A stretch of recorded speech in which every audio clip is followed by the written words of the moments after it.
Tony D and Little Jones sitting in my lap, and this is a screenwriter's rant on Death by Lightning about the assassination of James Garfield at the hands of a guy who really, really wants to be in politics. Smash like and subscribe. Thank you for smash liking and subscribing. It's a 4-part miniseries, basically a 4-hour movie.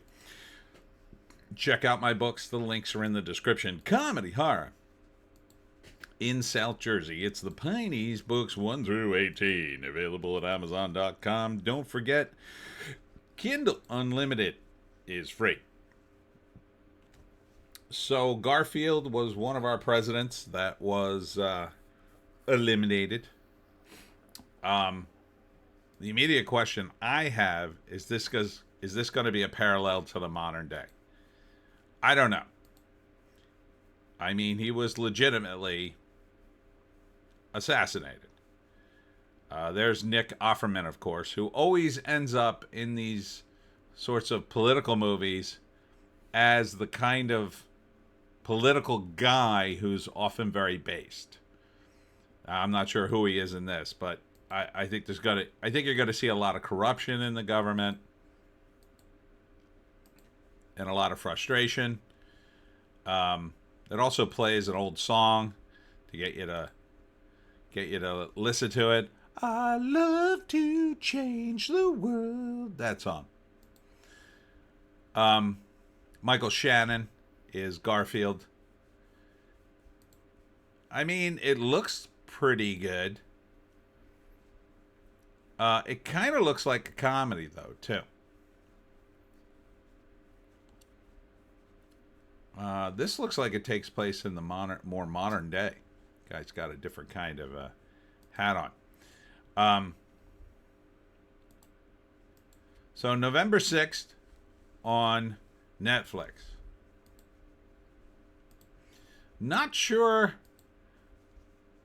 if they only did this just because they want to coordinate it to the modern day. I don't know. I'm not a huge fan of these movies. I used to love these movies because I figured, I could be entertained and learn something about the time period. Now I just go on the internet, and usually within about 5 minutes, I'm like, they left this out and that out and this out. So I don't know. It looks like a good cast. I mean, the visuals are amazing. The visuals now are never really the issue when they have enough money, right? They've got these green screens. They could put stuff in the background. You know, the old industrial light and magic stuff. The CGI is just amazing. They even do the haze of like cigar smoke in a giant room, and it just looks spot on. It looks like you're there. They can eliminate cars, planes, telephone poles in the background. Really give you the impression that, this is the 1800s. But story-wise, I hope it's on point. Michael Shannon, great actor. Matthew McFadden, I don't remember him. Nick Offerman, of course. Betty Gilpin, not sure who she is. I think there's going to be some political satire in this. But Hollywood's got no credibility in this area is part of the problem. They got no balance anymore. So I would be shocked if it wasn't a parallel to the modern day.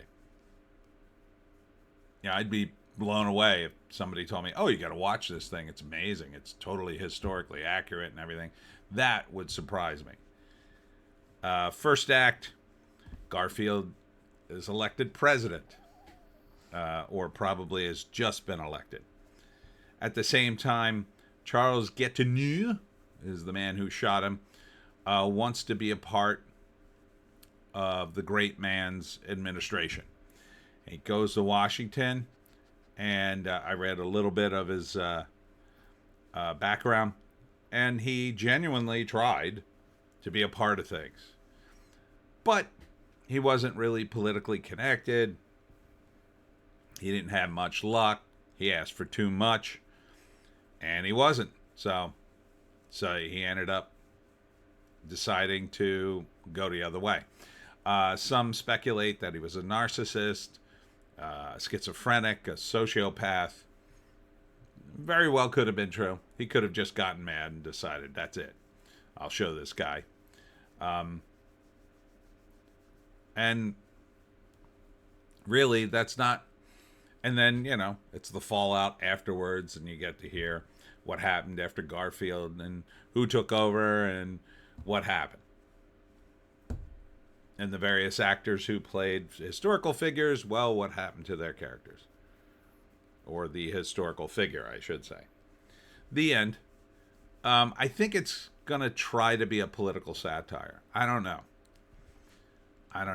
I would like to hear some reviews of it. Here's the write-up. Death by Lightning, a 4-episode limited series starring Michael Shannon, Matthew McFadden, Nick Offerman, Betty Gilpin, Bradley Whitford, and Shia Wingham.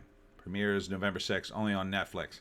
See, Offerman and Whitford, 2 giant red flags. Those guys are hardcore TDS sufferers, in my view.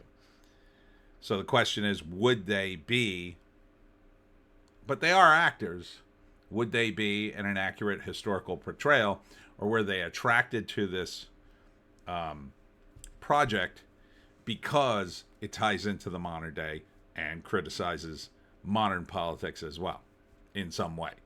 Now, it's going to be hard to, either way you look at it. But, yeah. And did they only make this so they could say, oh, see, presidents get shot all the time? Yeah. I don't know, but those are 2 red flags for me. So would I watch it? I don't know.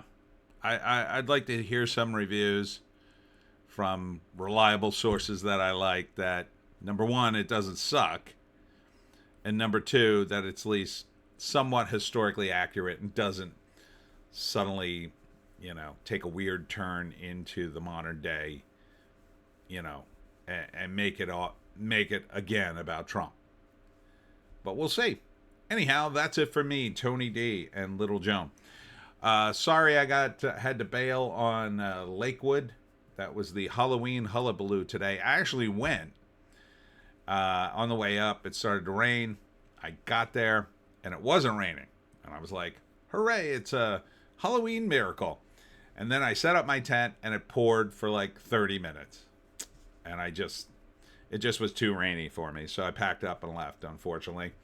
Tomorrow, I will be at Beers and Fears, and that is definitely inside. I thought they might open up the Historical Society today and let us vend inside, but they could not do that for various reasons. So look for me at the 13th Child 100% tomorrow, 3 to 7. Hope to see you there. See you in the next one.